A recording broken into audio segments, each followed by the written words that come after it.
Hello नमस्कार दोस्तों, मैं विवेक आपका अपने चैनल मनीषोमेट्री में स्वागत करता हूं। आप सब लोग उम्मीद करता हूं बढ़िया होंगे एकदम। जिन लोगों का पेपर हो गया होगा वो लोग बहुत अच्छे से अपना पेपर दिए होंगे, और जिनका भी पेपर बचा हुआ है वो लोग आप कमर कस लीजिए। आखिरी के आपका टाइम है एग्जाम का, एकदम खूब जी तोड़ मेहनत करिए। और आप डेली ये क्लास रिवीजन के तौर पे देख के जाइए, ये आपको टॉनिक का काम करेगा। समझ लीजिए कि यहाँ से आपको 3 से 4 क्वेश्चंस एग्जाम में डेफिनेटली देखने को मिलेंगे। तो चलिए आज उसी क्लास का हमारे अगला पार्ट है, तो हम आज का बिना किसी देरी के क्लास शुरू करते हैं अपने इस खूबसूरत से मोटिवेशन के साथ कि परिंदों को मंजिल मिलेगी, यकीनन ये फैले हुए उनके पंख बोलते हैं। परिंदों को मंजिल मिलेगी, यकीनन ये फैले हुए उनके पंख बोलते हैं। वो लोग रहते हैं खामोश अक्सर, जमाने में जिनके हुनर बोलते हैं, जमाने में जिनके हुनर बोलते हैं। तो चलिए दोस्तों, आप एकदम जी तोड़ मेहनत करिए। किसी से आपको कुछ नहीं बोलना है, क्या करना है, आप अपनी बस पढ़ाई पे फोकस रखिए। रिजल्ट आपका जब आएगा तो अपने आप दुनिया को पता चल जाएगा कि आपने क्या किया, कितनी मेहनत आपकी रही और कैसी मेहनत रही। तो चलिए बिना किसी देरी से हम अपना क्लास स्टार्ट करते हैं। आज का पहला क्वेश्चन है साथियों, एनआरसी का पूर्ण रूप क्या है? एनआरसी का पूर्ण रूप national registration for citizen, national register of citizen, national record of citizen, या फिर इनमें से कोई नहीं। तो साथियों आप याद रखिएगा, एन से नेशनल और सी से सिटीजन, ये आपको तीन ऑप्शन में कॉमन दिख रहे हैं। आप अगर कंफ्यूज कहीं हो सकते हो तो आर से रजिस्ट्रेशन, रजिस्टर या फिर रिकॉर्ड।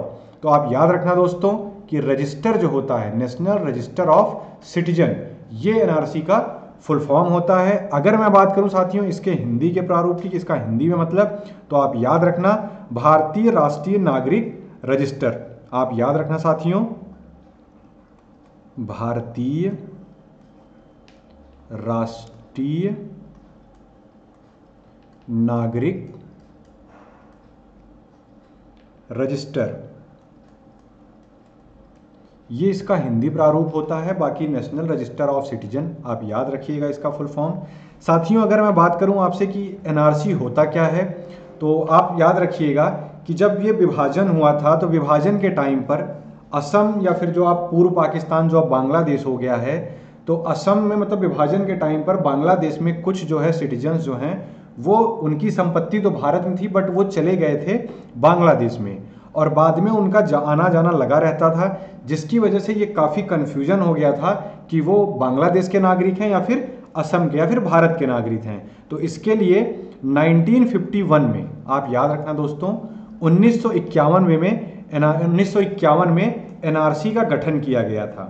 1951 में क्या किया गया था, एनआरसी का गठन किया गया था, और उसके तहत जो है आपको ये बताया जाता था कि कौन नागरिक भारत का है या फिर कौन वहाँ का है। तो इसके तहत जो है एनआरसी बनाई गई थी। और अगर मैं बात करूँ इसका काम क्या होता है, तो आप याद रखिएगा कि घुसपैठिए जो होते हैं, घुसपैठी मतलब जो भी दूसरे देश के होते हैं, बिना किसी उसके मतलब ऑथराइज्ड होने के बाद भी वो भारत में घुस आते हैं, तो उन लोगों की पहचान करने के लिए जो है एनआरसी को लाया गया था। अगर मैं बात करूं कि एनआरसी, तो आप याद रखना साथियों कि ये भारत में सिर्फ और सिर्फ असम में लागू है। एनआरसी कहां पे लागू है?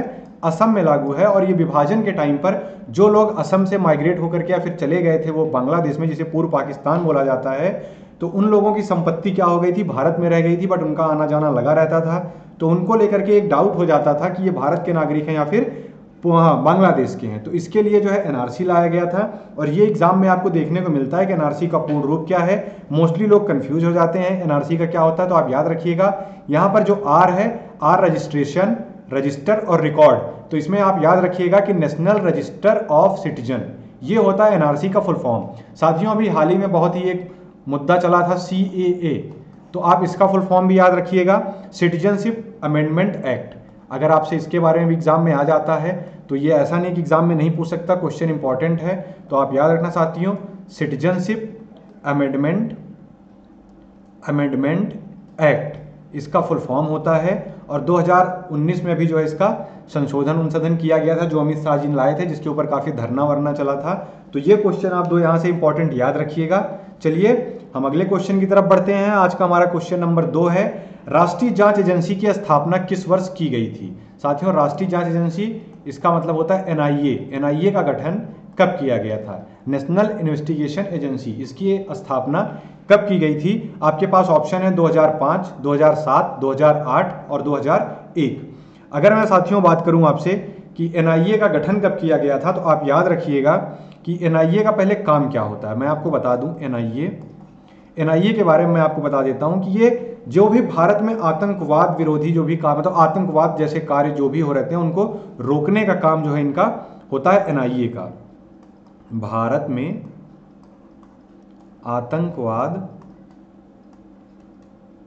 आतंकवाद रोधी कार्य, ये एनआईए का कार्य होता है साथियों। अगर मैं बात करूं कि ये इसकी स्थापना कब की गई थी, तो आप स्थापना याद रखिएगा 31 दिसंबर 2008 को। 31 दिसंबर 2008 को इसकी स्थापना की गई थी। और अगर मैं बात करूं साथियों कि हुआ कब था ये, तो 26/11 का जो मुंबई का हमला हुआ था, उस हमले के बाद जो है इसका एक्ट पारित किया जाता है और फिर इसको बनाया जाता है। अगर मैं बात करूं साथियों इसका हेडक्वार्टर कहाँ पे है, तो आप याद रखिएगा कि नई दिल्ली में इसका हेडक्वार्टर है एनआईए का। और अगर इसके संस्थापक के बारे में आपसे क्वेश्चन आ जाए कि इसके संस्थापक कौन थे, तो आप संस्थापक भी याद रखना साथियों, राधा विनोद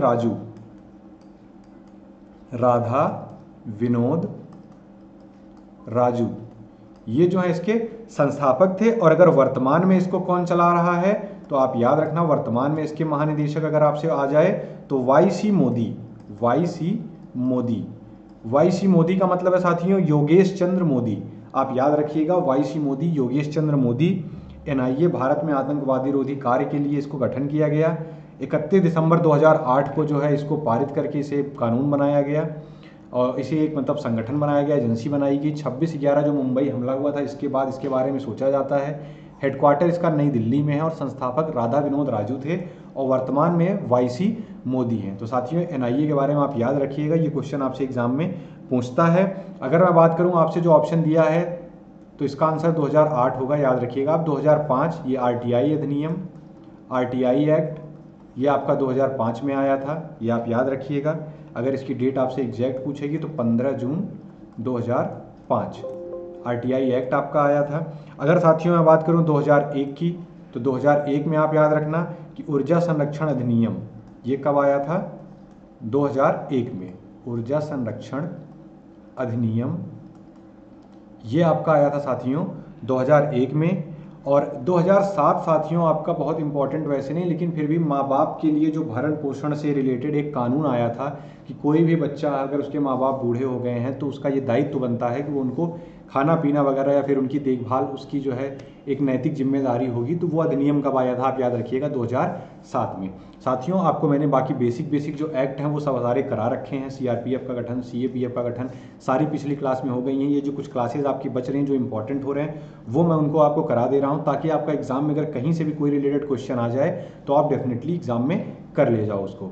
तो आप याद रखिएगा राष्ट्रीय जांच एजेंसी की स्थापना 2008 में होती है। संस्थापक राधा विनोद राजू और वर्तमान में इसके वाईसी मोदी हैं। चलिए दोस्तों हम अगले क्वेश्चन की तरफ बढ़ते हैं। आज का अगला क्वेश्चन, स्वराज दल की स्थापना किस आंदोलन की असफलता के बाद हुई थी? अब बात करूं साथियों स्वराज दल, तो आप यहाँ कंफ्यूज मत होइएगा, स्वराज दल या फिर स्वराज पार्टी ये दोनों एक ही हैं। तो आप याद रखिएगा स्वराज पार्टी आपको पता होना चाहिए। स्वराज पार्टी का गठन कब हुआ था और इसको किसने बनाया था, क्योंकि मैं सारी क्वेश्चन पिछली क्लास में करा चुका हूं। तो आप याद रखिएगा दोस्तों स्वराज दल की स्थापना असहयोग आंदोलन की असफलता के बाद होता है। तो आप याद रखिएगा असहयोग आंदोलन, अगर मैं बात करूं असहयोग आंदोलन की तो इसकी डेट आप याद रखिएगा ये 1920 में जो है हुआ था। और ये एक तरीके से प्रथम जन आंदोलन था जिसमें पूरा भारत जो है सपोर्ट किया था गांधी जी का। प्रथम जन आंदोलन था पूरा भारत, यहाँ तक कि विद्यार्थी वर्ग, वकील, जितने भी लोग थे उन सब लोगों ने अपने काम वाम सब बंद कर दिए थे और एक तरह से पूर्णतः सहयोग उन्होंने सरकार को देना बंद कर दिया था कि हम ब्रिटिश गवर्नमेंट को जरा सा भी सहयोग नहीं देंगे। और ये सहयोग काफ़ी अच्छा खासा चल रहा था और लगा था कि हम सफलता जल्दी हासिल कर लेंगे। बट एक घटना हो जाती है साथियों, जिस घटना के बाद, जो घटना कौन सी थी, चौरी चौरा, आप सबको पता होगा। चौरी चौरा घटना के बाद इस आंदोलन को क्या कर दिया जाता है, बंद कर दिया जाता है। तो आप याद रखिएगा चौरी चौरा घटना हो जाती है जिसमें पुलिस वालों को जला दिया जाता है, इसीलिए ये आंदोलन बंद कर दिया जाता है और ये आंदोलन असफल हो जाता है। तो इसकी असफलता के बाद ही स्वराज पार्टी का गठन किया जाता है, और इसका गठन किया जाता है साथियों 1923 में। आप याद रखिएगा, स्वराज पार्टी का गठन 1923 में किया जाता है, और मोतीलाल नेहरू और CR दास, चितरंजन दास, आप याद रखिएगा, मोतीलाल नेहरू और चितरंजन दास जो है इस पार्टी के संस्थापक थे, और 1 जनवरी 1923 को इसका गठन किया जाता है। अगर मैं बात करूं साथियों यहाँ पर आपका चंपारण सत्याग्रह है, तो आप याद रखिएगा कि ये बिहार में हुआ था, बिहार में। और अगर इसका सन आपसे पूछ ले तो 1917 में। और ये किसके लिए हुआ था, तो ये नील की खेती के लिए, नील की खेती। ये क्वेश्चन आप याद रखिएगा, नील की खेती के लिए चंपारण सत्याग्रह बिहार में 1917 में हुआ था। रॉलेट एक्ट या फिर रॉलेट जो हमारा बिल आया था साथियों, ये आप सबको पता होगा 1919 में आया था, जिसे काला कानून भी बोलते हैं, काला कानून, आप याद रखना दोस्तों। और सविनय अवज्ञा आंदोलन आप सबको पता है, ये नमक कर के लिए स्टार्ट किया गया था 1930 में। जो नमक आंदोलन फेमस है वो सविनय अवज्ञा आंदोलन ही आपका है, 1930 में हुआ था। तो आप याद रखना साथियों, स्वराज दल की स्थापना किस आंदोलन की असफलता के बाद हुई थी, असहयोग। साथियों वो एग्जाम वाले क्या करते हैं कि वो क्वेश्चन, देखिए आपको क्वेश्चन तो उनको देना किताबी से ही है, वो चाहे पॉलिटी का, चाहे हिस्ट्री का हो, चाहे जहाँ का क्वेश्चन हो, वो आपको देंगे किताबी से, बट वो क्वेश्चन का जो एक पैटर्न होता है उसको बदल देते हैं। अगर आपसे यही पूछ लिया जाए स्वराज दल की स्थापना, आप तुरंत बता दोगे 1923, बट उन्होंने थोड़ा सा जो है पैटर्न चेंज करके इसको बोला कि किसकी असफलता के बाद हुआ है। तो आप इसमें भी कंफ्यूज मत होइएगा, ये भी हुआ है असहयोग आंदोलन की असफलता के बाद ही स्वराज की स्थापना हुई थी, स्वराज दल की। और दोस्तों आप एक बात और नोट करिएगा, जब भी आप पढ़िएगा इनके डेट क्रम वाइज जरूर याद रखिएगा, क्योंकि एग्जाम में कभी कभी वो डेट सीक्वेंस वाइज पूछ लेता है कि आप बताइए पहले कौन सा हुआ था, या फिर इनको जो है असेंडिंग ऑर्डर में लगाइए, डिसेंडिंग ऑर्डर में लगाइए। तो इसमें जैसे आपको मैंने बताया चंपारण 1917, रॉलेट एक्ट 1919, असहयोग आंदोलन आपका 1920, और सविनय अवज्ञा आंदोलन ये आपका हुआ था 1930 में। तो ये सारे आप ऐसे डेट याद रखिएगा, ये डेली आप प्रैक्टिस करेंगे, जितना आप रिवीजन करेंगे आपको उतना बेहतर तरीके से ये तैयार हो जाएगा। तो याद रखना साथियों, स्वराज दल की स्थापना मोतीलाल नेहरू, चितरंजन दास 1923 में, सविनय अवज्ञा आंदोलन ये आपका हुआ था 1930 में, असहयोग आंदोलन आपका 1920 में हुआ था, और प्रथम जन आंदोलन भी ये था, लेकिन चौरी चौरा घटना के बाद इसको बंद कर देते हैं, जिसके कारण ये विफल हो जाता है। और रॉलेट एक्ट ये 1919 में आया था, जिसको काला कानून भी बोलते हैं। और चंपारण सत्याग्रह ये बिहार में हुआ था 1917 में, नील की खेती के लिए। तो चलिए साथियों अगले क्वेश्चन की तरफ बढ़ते हैं। आज का अगला क्वेश्चन, राष्ट्रीय जनजातीय नृत्य महोत्सव 2021 भारत में निम्नलिखित में से किस राज्य में आयोजित किया गया था। साथियों एक बार क्वेश्चन आप फिर ध्यान से पढ़िएगा, राष्ट्रीय जनजातीय नृत्य महोत्सव, साथियों ये अभी हाल ही का करंट अफेयर की न्यूज है, 2021 भारत के निम्नलिखित में से किस राज्य में आयोजित किया गया था। तो आप याद रखिएगा कि मोस्टली इसके आंसर में आप झारखंड या छत्तीसगढ़ के साथ जाएंगे। दो ऑप्शन आपके पास और हैं, बिहार और असम। तो यहाँ साथियों आपका सही आंसर हो जाएगा छत्तीसगढ़। छत्तीसगढ़ में जो है राष्ट्रीय जनजातीय नृत्य महोत्सव का आयोजन किया गया था। आप याद रखिएगा इसका आयोजन जो हुआ था वो 28 अक्टूबर से 1 नवंबर तक हुआ था, और छत्तीसगढ़ की राजधानी रायपुर में। याद रखना साथियों, 28 अक्टूबर से 1 नवंबर छत्तीसगढ़ की राजधानी रायपुर में। और इसके उद्घाटन में, इसका उद्घाटन, यहाँ से आप दो क्वेश्चन याद रखना साथियों, हेमंत सोरेन ये झारखंड के सीएम हैं, ये झारखंड के सीएम हैं, और इनके साथ में भूपेश बघेल, आप इनको भी याद रखना साथियों, ये छत्तीसगढ़ के सीएम हैं, ये छत्तीसगढ़ के सीएम हैं। इन दोनों ने जो है किया था। और अगर मैं बात करूं जनजातीय नृत्य महोत्सव पहला संस्करण, तो आप इसका पहला संस्करण याद रखना साथियों, इसका पहला संस्करण हुआ था 2019 में, आप याद रखिएगा। और अगर मैं बात करूं छत्तीसगढ़ में जो महत्वपूर्ण जनजातियां हैं, तो अगर इनकी कुछ महत्वपूर्ण जनजातियां, जैसे आपसे गारो, खासी, जयंतिया, मेघालय की पूछ लेता है, तो ऐसे मोस्टली आपसे इसके बारे में पूछता है छत्तीसगढ़ झारखंड में जनजाति या फिर ये जनजातियां कहाँ पाई जाती हैं। तो कुछ महत्वपूर्ण जनजातियां आप इनकी याद रखना साथियों, कोरबा, मुरिया, हलबा और धुरवा, ये कुछ जनजातियां साथियों जो छत्तीसगढ़ और झारखंड के एरिया में पाई जाती हैं, आप याद रखिएगा। अगर साथियों मैं बात करूं असम के सीएम के, तो इस टाइम असम के सीएम कौन है? तो याद रखिएगा हेमंत सोरेन तो झारखंड के हैं, और हेमंत बिश्व शर्मा, ये आप याद रखिएगा, ये आपके हेमंत विश्व शर्मा, ये आपके असम के हैं, हेमंत बिश्व शर्मा। और बिहार के आप सबको पता होगा नीतीश कुमार बिहार के हैं। तो ये कुछ क्वेश्चन साथियों यहाँ से बनते थे कि राष्ट्रीय जनजातीय नृत्य महोत्सव, तो आप याद रखिएगा छत्तीसगढ़ में 28 से 1 नवंबर, छत्तीसगढ़ की राजधानी रायपुर में। उद्घाटन हेमंत सोरेन झारखंड के सीएम और भूपेश बघेल ने, जो छत्तीसगढ़ के सीएम, दोनों ने मिलकर किया था। पहला संस्करण 2019 में हुआ था। जनजातियाँ यहाँ कोरबा, मुरिया, हलवा और धुरवा पाई जाती हैं। अगर मैं बात करूँ असम के, तो हेमंत बिश्व शर्मा यहाँ के सीएम हैं और बिहार के नीतीश कुमार हैं। तो चलिए दोस्तों, उम्मीद करता हूँ कि क्वेश्चन आपको समझ में आए होंगे। हम अगले क्वेश्चन की तरफ बढ़ते हैं। आज का अगला क्वेश्चन साथियों, आज का अगला क्वेश्चन है, ग्लोबल ड्रग पॉलिसी इंडेक्स के पहले संस्करण में भारत का कौन सा स्थान रहा? साथियों ये क्वेश्चन मुझे आपको कराने की सिर्फ यही पर्पस था कि ये इसका पहला संस्करण था, तो इसीलिए ये आपके एग्जाम पर्पस से महत्वपूर्ण हो सकता है।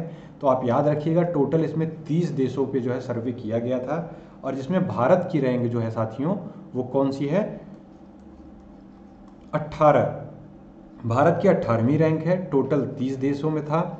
और अगर मैं साथियों बात करूं कि ये ड्रग पॉलिसी क्या है, ग्लोबल ड्रग पॉलिसी, तो आप याद रखिएगा कि जो दवाएं हैं, दवा की नीतियों, जो दवा की नीतियां हैं कि इनको कैसे जो है आप क्या प्राइस पे कैसे इनको मार्केट में बेचना है, तो कैसे इनको जो है बनाना है, इन सब चीज़ों के बारे में जो डिस्कशन या फिर जो भी होता है, तो वो क्या कहलाता है आपका ग्लोबल ड्रग पॉलिसी इंडेक्स। अगर मैं बात करूं साथियों इसको जारी कौन करता है, तो आप याद रखिएगा कि हार्म रिडक्शन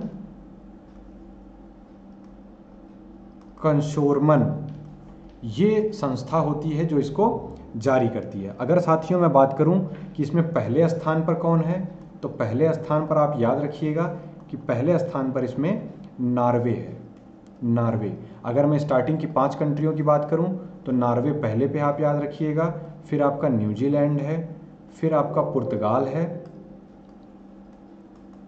है, और फिर आपका यूके है, यूनाइटेड किंगडम। तो ये कुछ कंट्रीज़ हैं आपकी। आप इसके आगे नहीं याद करना हो आपको, तो ऑस्ट्रेलिया आप लिख लीजिएगा। और लास्ट की अगर मैं बात करूं साथियों, तो सबसे लास्ट पोजीशन जो है वो आप याद रखिएगा ब्राज़ील की है, ब्राज़ील की सबसे लास्ट पोजीशन है। और भारत की रैंक क्या है दोस्तों, वो है 18। दवा की नीतियों का निर्धारण करना, ये इसका काम होता है ग्लोबल ड्रग पॉलिसी इंडेक्स का। हार्म रिडक्शन कंसर्वेशन इसका जो है क्या बोलते हैं इसको जो है कंडक्ट कराता है। और पहले स्थान पर नॉर्वे है, दूसरे स्थान पर न्यूजीलैंड, तीसरे स्थान पर पुर्तगाल, चौथे स्थान पर यूनाइटेड किंगडम, और पाँचवें स्थान पर ऑस्ट्रेलिया है। तो ये सारे कुछ क्वेश्चंस हो गए। अगर मैं बात करूं दोस्तों लास्ट पे, तो आप याद रखिएगा कि लास्ट जो है वो आपका ब्राज़ील देश है। और भारत की रैंक क्या है इसमें, तो भारत की रैंक इसमें 18वीं रैंक है। अगर साथियों मैं कुछ और इंडेक्स के बारे में बात कर लूँ आपसे कि इसमें कुछ और इंडेक्स, तो आप याद रखिएगा, मैं यहाँ पर करा देता हूँ आपको कि भूखमरी सूचकांक में भारत की रैंक क्या है, हंगर इंडेक्स, जो कि अभी हाल ही में रिलीज हुआ, एग्जाम में आपके आ सकता है। तो आप याद रखिएगा 101 रैंक है भारत की। प्रेस फ्रीडम इंडेक्स में आप याद रखना साथियों, प्रेस फ्रीडम इंडेक्स में भारत की रैंक 142 है, ये भी आप याद रखिएगा। अगर मैं बात करूं साथियों फायर पावर, ये आपको पता होना चाहिए। फायर पावर इंडेक्स, ये सैन्य शक्ति किसकी मजबूत कितनी है, किसकी सेना कितनी मजबूत है, तो उसमें भारत की रैंक 4थी है। पहले नंबर पर अमेरिका है, दूसरे नंबर पर साथियों रशिया है, तीसरे नंबर पर चाइना है, और चौथे नंबर पर अपना भारत है।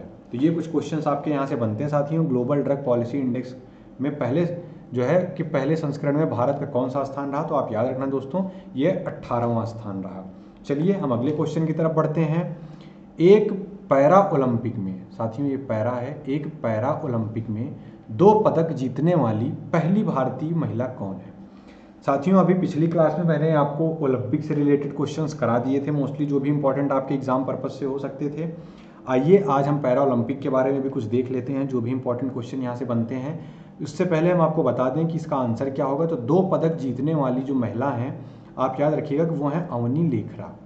और ये कहाँ की हैं, तो आप याद रखिएगा ये राजस्थान की है, अवनी लेखरा।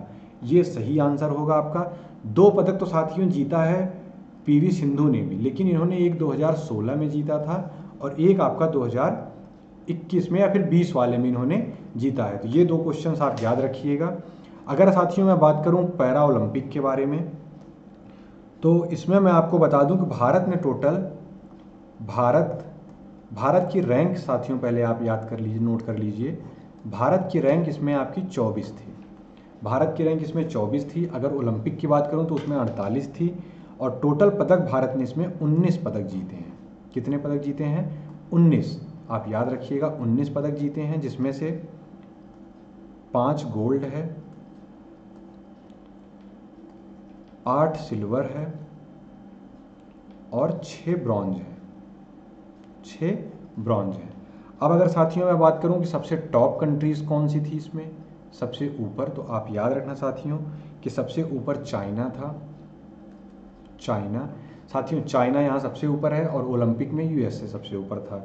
दूसरे नंबर पर साथियों याद रखिएगा आप कि दूसरे नंबर पर ब्रिटेन है, ब्रिटेन, और तीसरे नंबर पर आपका यूएसए। अगर इनके गोल्ड की बात कर लीजिए साथियों तो ये 96 गोल्ड। ब्रिटेन के बारे में बात करूं 41 और यूएसए के बारे में बात करूं तो 37। ये इनकी पोजीशन थी, इसकी पहली रैंक थी और भारत की रैंक 24वीं थी। 5 गोल्ड, 8 सिल्वर और 6 ब्रॉन्ज के साथ। अब अगर साथियों मैं बात करूं कि इसमें भारत की तरफ से ध्वजवाहक कौन थे, ध्वजवाहक, तो शुरू में साथियों मरियप्पन थंगावेलु को बनाया गया था जो ऊंची को से रिलेटेड थे, बट कोविड पैंडेमिक की वजह से उनको हटा करके टेक चंद को बना दिया गया था। टेक चंद, अगर आपको पता है तो आप हमें कमेंट बॉक्स में बताइए टेक चंद किस खेल से संबंधित है। अगर मैं साथियों बात करूं कि इसमें जो 5 गोल्ड भारत ने पाए हैं वो गोल्ड कौन कौन पाए, क्योंकि गोल्ड ज़्यादा इंपॉर्टेंट है, तो आप याद रखना दोस्तों।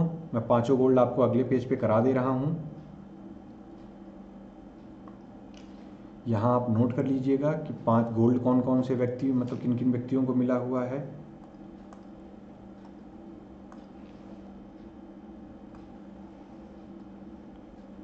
अगर मैं बात करूं साथियों कि पहला गोल्ड किसको मिला था, तो आप याद रखिएगा कि अवनी लेखरा जी को, अवनी लेखरा, इनको पहला गोल्ड मिला था, आप याद रखिएगा। और यही एक ऐसे हैं जिनको 2 मेडल मिला था और इनको गोल्ड, इनका खेल कौन सा है, तो आप याद रखिएगा शूटिंग इनका खेल है। शूटिंग इनका खेल है और गोल्ड इनको 10 मीटर पिस्टल, एयर पिस्टल जो है उसमें इनको मिला था। तो आप याद रखिएगा ये क्वेश्चन अगर यहाँ से आपका बनता है। दूसरा साथियों सुमित अंतिल, सुमित अंतिल जी को मिला था, नोट कर लीजिए आप इसको भी। और अगर मैं बात करूं इनका गेम कौन सा है, तो याद रखिएगा भाला फेंक, भाला फेंक इनका खेल है। अगर मैं साथियों थर्ड बात करूं तीसरा गोल्ड कौन पाया था, तो आप याद रखिएगा मनीष नरवाल, मनीष नरवाल, और इनका भी साथियों गेम शूटिंग है। अगर मैं अगले गोल्ड के बारे में बात करूं तो प्रमोद भगत, प्रमोद भगत, ये साथियों आप याद रखिएगा बैडमिंटन से संबंधित हैं। और जो आखिरी गोल्ड मिला था दोस्तों वो मिला था कृष्णा नागर को, कृष्णा नागर, और इनका भी खेल क्या है, बैडमिंटन ही है। तो आप याद रखिएगा कि बैडमिंटन में 2 लोगों को मिला है, 2 लोगों को शूटिंग में मिला है और 1 लोगों को भाला फेंक में मिला है। अवनी लेखरा, सुमित अंतिल, मनीष नरवाल, प्रमोद भगत और कृष्णा नागर। अगर मैं बात करूं साथियों कि शुभंकर क्या था टोक्यो पैरा ओलंपिक का, तो आप याद रखिएगा कि इसका शुभंकर था सोमेटी, सोमेटी इसका शुभंकर था। और टोक्यो ओलंपिक का क्या शुभंकर था, तो मैंने आपको बताया था कि उसका शुभंकर जो था वो था मिराई तोगा। तो ये साथियों कुछ इंपॉर्टेंट क्वेश्चन जो आपके यहाँ से बनते हैं मैंने कोशिश की है वो करा दिए हैं। अब यहाँ से क्वेश्चन आपका बन जाएगा। अगर यहाँ से नहीं भी क्वेश्चन आता है तो एक क्लास मैं अभी अगली लूँगा, उसमें आपको एक क्वेश्चन डाल करके मैं और भी जो इससे रिलेटेड क्वेश्चन बचते हैं टोक्यो पैरा ओलंपिक से वो मैं आपको करा दूंगा, किनको ब्रॉन्ज मिला और किनको सिल्वर मिला हुआ है। वैसे उम्मीद यही है कि यहाँ से आपके क्वेश्चंस एग्जाम में मिल जाएंगे, क्योंकि एग्जाम में अगर क्वेश्चन दे रहा है वो करंट का तो ऊपर ऊपर से ही वो पूछ ले रहा है, तो आप यहाँ से डेफिनेटली अगर क्वेश्चन आएगा तो आप कर लेंगे। बट आप याद रखिएगा कि इसका रिवीजन आप अच्छे से रखिएगा, कि अवनी लेखरा को जो है मिला हुआ है 2 पदक इनको मिला है पैरा ओलंपिक में। और एक क्वेश्चन साथियों अवनी लेखरा से आप याद रखिएगा कि ये पहली महिला हैं जिन्होंने ओलंपिक में गोल्ड जीता है। आप याद रखिएगा, जैसे आपने याद रखा कि पहली महिला है कर्णम मल्लेश्वरी जिनको पहला मिला है पदक, ऐसे ही आप याद रखिएगा कि अवनी लेखरा हैं जिनको पहली बार गोल्ड मिला हुआ है, ये एकमात्र महिला हैं। तो इस क्वेश्चन को भी आप याद रखिएगा अवनी लेखरा जी को। अब अगर मैं बात करूं भारत की रैंक तो 24, पहले रैंक पे चाइना, फिर ब्रिटेन, फिर यूएसए। 5 गोल्ड, 8 सिल्वर और 6 ब्रॉन्ज, टोटल 19 पदक भारत को मिले। ध्वजवाहक टेकचंद हैं। और अगर मैंने आपको बताया पीवी सिंधु जी को भी 2 मिला हुआ है, इस बार इनको कांस्य मिला था 2020 का, और 2016 में इनको जो है रियो में इनको सिल्वर मेडल मिला हुआ था। और इनका भी संबंध किससे है? बैडमिंटन से ही है। चलिए दोस्तों हम अगले क्वेश्चन की तरफ बढ़ते हैं। आज का हमारा अगला क्वेश्चन स्थानीय सरकार की त्रिस्तरीय प्रणाली में शामिल नहीं है। साथियों जैसा कि आपको पता है कि त्रिस्तरीय प्रणाली ये आपका स्थानीय सरकार पंचायती राज से संबंधित है। अब इसमें आपको 4 ऑप्शन दिए गए हैं, पंचायत समिति, ग्राम पंचायत और जिला परिषद। ये आपके 4 ऑप्शन हैं। अब अगर मैं बात करूं इसमें आपसे इसका आंसर क्या होगा, तो आप याद रखिएगा कि जो 3 स्टेज इसकी होती है वो ये ग्राम पंचायत होती है, ये पहली स्टेज होती है। ब्लॉक या पंचायत समिति इसकी दूसरी स्टेज होती है और जिला परिषद इसकी तीसरी स्टेज होती है। ग्राम समिति नाम की कोई भी चीज़ नहीं होती, तो इसीलिए जो है इसका आपका आंसर ऑप्शन बी हो जाएगा। ग्राम समिति नहीं होता है, ग्राम पंचायत, पंचायत समिति और जिला परिषद, ये 3 चीज़ें होती हैं, आप याद रखिएगा। अगर मैं साथियों बात करूं पंचायत से संबंधित कुछ क्वेश्चन जो आपके बनते हैं, तो आप याद रखिएगा 73वें और 74वें ये जो 2 संशोधन हुए थे, इसके द्वारा पंचायत का गठन, पंचायत गाँव में और शहरों में नगर पालिका या फिर नगर निगम, तो इन सब चीज़ों का गठन हुआ था 73वें और 74वें में। और अगर इसका सन पूछ ले तो 1992 टू 1993। आप याद रखना साथियों, पंचायत को 11वीं अनुसूची में रखा गया है और नगर पालिका को 12वीं अनुसूची में रखा गया। ये मैं अनुसूची के क्वेश्चन में आपको करा चुका हूँ बार बार, आप याद रखिएगा। और अगर पंचायत का जनक अगर आपसे पूछ लिया जाए तो आप याद रखिएगा बलवंत राय मेहता जो है ये पंचायती राज सिस्टम के जनक कहलाते हैं। कौन? बलवंत राय मेहता। और सबसे पहली पंचायत अगर साथियों अगर आपसे पूछ ली जाए तो आप सबको पता होना चाहिए कि ये नागौर राजस्थान में सबसे पहले स्टार्ट की गई थी। और अगर सन आपसे आ जाए तो आप याद रखिएगा 2 अक्टूबर 1959। 2 अक्टूबर 1959 साथियों, ये एक्चुअली पेश तो 2 सितंबर 1959 को कर दिया गया था, बट लागू ये 2 अक्टूबर 1959 को हुआ। और अगर राजस्थान के बाद दूसरा अगर आपसे पूछ लिया जाए तो आप दूसरा याद रखना साथियों कि इसके बाद आंध्र प्रदेश में लागू होता है। तो ये कुछ क्वेश्चंस आपके यहाँ से महत्वपूर्ण बनते हैं जो मैंने आपको बता दिए हैं। उम्मीद करता हूँ कि आपको समझ में आया होगा। याद रखिएगा कि ये प्राथमिक लेवल होता है, ये मध्यम लेवल होता है और ये जिले लेवल पे होता है। तो ग्राम पंचायत सबसे लोअर स्टेज है, पंचायत या ब्लॉक समिति मीडियम है और जिला परिषद सबसे ऊपर होती है। चलिए साथियों अगले क्वेश्चन की तरफ बढ़ते हैं। आज का अगला क्वेश्चन, भारत में हर साल राष्ट्रीय उपभोक्ता अधिकार दिवस कब मनाया जाता है? भारत में हर साल राष्ट्रीय उपभोक्ता, साथियों क्वेश्चन को मैंने आपसे हमेशा से कहा है कि आप याद रखिएगा राष्ट्रीय उपभोक्ता, विश्व उपभोक्ता, राष्ट्रीय मिल्क डे या विश्व मिल्क डे, आप ऐसे कुछ क्वेश्चंस अगर आपसे आते हैं तो इन सब चीज़ों में आप राष्ट्रीय और विश्व जरूर नोट रखिएगा, क्योंकि यही क्वेश्चन वाला आपको घुमा देगा।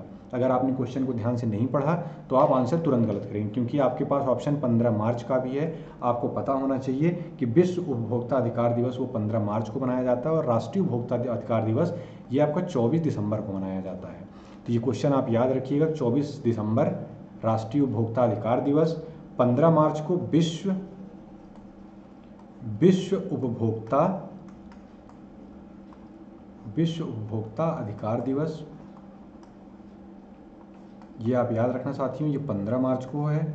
और अगर मैं साथियों बात करूं कि उपभोक्ता का संरक्षण अधिनियम या फिर ये 24 दिसंबर की डेट कब से आई थी, तो याद रखिएगा आप 24 दिसंबर 1986 में ये उपभोक्ता संरक्षण अधिनियम आया था, जिसके बाद से 24 दिसंबर को राष्ट्रीय उपभोक्ता अधिकार दिवस मनाया जाता है। तो आइए साथियों अब मैं बात कर लेता हूँ कुछ और महत्वपूर्ण डेज के बारे में जो आपके आ सकते हैं, तो आपको पता होना चाहिए 2 अक्टूबर अहिंसा दिवस मनाया जाता है। 26 नवंबर को आपको मैंने बताया है कि कानून डे या फिर लॉ डे 26 को ही मनाया जाता है। 25 दिसंबर को सुशासन दिवस, सुशासन दिवस ये आपका 25 को मनाया जाता है। 23 जनवरी पराक्रम दिवस, पराक्रम दिवस, पराक्रम दिवस मनाया जाता है। और राष्ट्रीय महिला दिवस आपको पता है 13 फरवरी को राष्ट्रीय महिला दिवस और रेडियो दिवस भी इसी दिन मनाया जाता है। तो साथियों ये कुछ क्वेश्चंस रहे जो आपको इम्पोर्टेंट हैं आज की क्लास से। आप इनको बहुत अच्छे से याद कर लीजिएगा, नोट कर लीजिएगा कि राष्ट्रीय उपभोक्ता अधिकार दिवस कब मनाया जाता है, 24 दिसंबर को। चलिए दोस्तों, इसी के साथ हम आज के अगले क्वेश्चन की तरफ बढ़ते हैं। और हमारा आज का अगला क्वेश्चन है साथियों, गोमती नदी गंगा नदी में किस स्थान पर मिलती हैं। अब साथियों ये बहुत अच्छा क्वेश्चन है। यूपी के क्वेश्चन से रिलेटेड अगर क्वेश्चन आता है तो आपसे ये जरूर देखने को मिलेगा कि गोमती नदी गंगा नदी से किस स्थान पर मिलती हैं। आपके पास ऑप्शन है गाजीपुर, कन्नौज, प्रयाग और गोरखपुर। तो अगर साथियों मैं बात करूं कि गोमती एक ऐसी नदी है जो दो शहरों के बीच से गुजरती है, तो आप याद रखिएगा वो दो शहर कौन से हैं। दो शहरों के बीच से गुजरती है, तो जिसमें से एक लखनऊ है और दूसरा जौनपुर। इन दो शहरों के बीच से गोमती नदी जाती है। और अगर मैं बात करूं कि ये गंगा में कहाँ पर मिलती हैं, तो आप याद रखिएगा गाजीपुर में। गाजीपुर में एक प्लेस है साथियों सैदपुर, सैदपुर ये गाजीपुर में प्लेस है जहाँ पर गोमती नदी गंगा नदी में जाकर के मिल जाती हैं। अगर मैं बात करूं गोमती नदी के बारे में साथियों, तो आप याद रखिएगा कि गोमती रिवर की जो लेंथ है वो 475 किलोमीटर के पास में है, गोमती नदी की लेंथ। और अगर साथियों मैं बात करूं आपसे, आपका ऑप्शन है प्रयाग, तो आप याद रखिएगा प्रयाग में आपका संगम बोला जाता है, संगम, जहाँ पर गंगा, यमुना और सरस्वती साथियों ये नदी तो वहाँ पर दिखती नहीं। लोग बोलते हैं कि क्या बोलते हैं, उसी में मिक्स्ड अंडरग्राउंड या फिर कुछ ऐसा करके बताते हैं, बट आपको वहाँ देखने को तो ये दो नदियाँ मिलती हैं, बट संगम बोला जाता है कि इन तीन नदियों का वहाँ पर है, गंगा, यमुना और सरस्वती। और अगर साथियों मैं बात करूँ गोरखपुर की, तो मैंने बताया था आपको कि रामगढ़ ताल, आप याद रखिएगा रामगढ़ ताल ये गोरखपुर में स्थित है। कन्नौज की बात करूं दोस्तों मैं, तो कन्नौज के बारे में आप याद रखिएगा कि इत्र के उत्पादन में ये पहले स्थान पर है। आपका कन्नौज इत्र के उत्पादन में इसका स्थान पहला है। तो ये कुछ क्वेश्चंस आप याद रखिएगा कि कन्नौज से रिलेटेड। गाजीपुर मैंने बताया आपको कि गाजीपुर में गोमती नदी गंगा नदी से मिलती हैं। तो चलिए साथियों हम आज के अगले क्वेश्चन की तरफ बढ़ते हैं। हमारा आज का अगला क्वेश्चन, आज का हमारा साथियों ये आखिरी क्वेश्चन है, क्वेश्चन नंबर 10, और बहुत ही महत्वपूर्ण क्वेश्चन है। आपको ये बेसिकली आप डेली आपके जो है यूज़ में रहती हैं करेंसी नोट वगैरह, बट कभी आपसे अगर पूछ लिया जाए तो ये आपके माइंड में नहीं रहता कि वाकई में भारतीय मुद्रा नोटों पर कितनी भाषाएं हैं।